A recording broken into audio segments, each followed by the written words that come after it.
It's hard to imagine, but nearly a decade ago, I began driving. I remember when my parents handed over the keys to their 2007 Acura MDX to begin teaching me how to drive. Keep in mind, this is late 2010, early 2011, so that car wasn't exactly old. As you can imagine, I was intimidated at first, seeing as I didn't want to get into an accident with my parents' nice car, right? Fast forward to October 2011 and my dad got me a 2002 Toyota Camry XLE. I vividly remember how excited I was to get a car of my own. No longer would I have to ask my mom to drop me off at the movies or to hang out the mall. I could finally be a little more independent.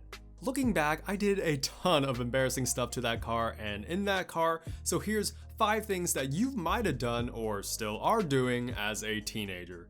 Number 1, weight reduction.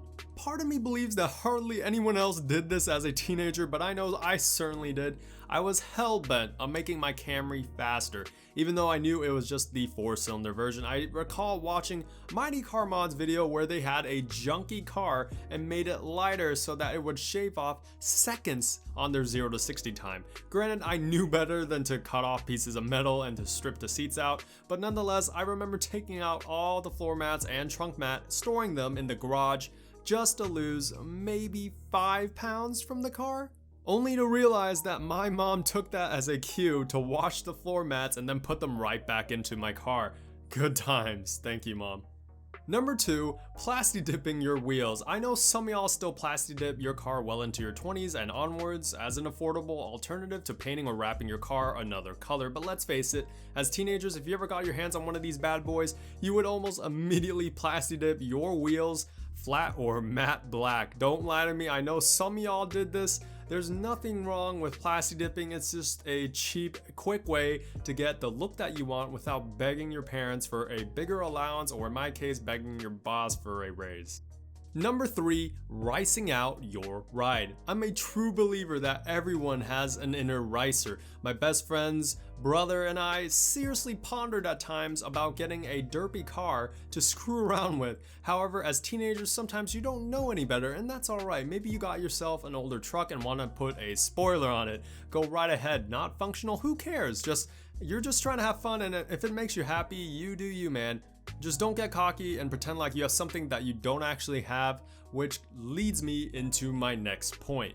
Number 4, lying about your stats and racing everybody on the streets. Frankly speaking, I recall lying about my Camry stats to people, including some of my best friends. I would pretend to have the V6 variant with 192 horsepower. Little did I know that people around me didn't care. I shouldn't have to feel like I needed to impress anyone, because 9 times out of a 10, unless you were a car guy or gal, most teenage girls or guys didn't know what a V6 even was, let alone how good or bad 192 horsepower was. So to those of you that pretend like you're pushing 600 plus horsepower out of your Hyundai Elantra, don't be that guy. Be honest with yourself and others. Also, if you happen to be the young, rambunctious kids racing everyone around town, keep it under control. Believe me, I know it's tempting. I know. I burned through a set of tires that supposedly were good for 50,000 miles in under 10,000 miles. Just ask any one of my friends when they laughed their asses off when my tires had 0 tread, and saw my dad's expression when he came home from the Toyota dealership.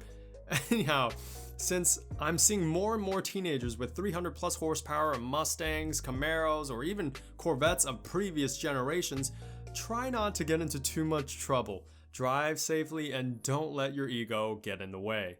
And finally, number 5, bumming off your friends for gas money. As an adult, I never asked anyone for gas money, even if I were to be chauffeuring them around or across town for an entire evening. Now, as a teenager, I can't say that I've ever given a free ride. Almost every time that I would drive anyone or a group of people around, they'd either offer me gas money, typically $5 a head, or I'd ask them to pay me. Call me a cheapskate if you want, but I was a broke high schooler, man. I mean, I worked all throughout the latter half of my junior year and all throughout my senior year.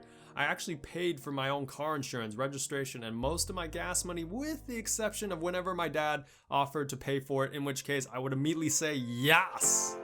Alrighty, let me know if any of y'all do some or all 5 of these things. Also in the comment section below, what other things have you guys done as teenagers to your cars?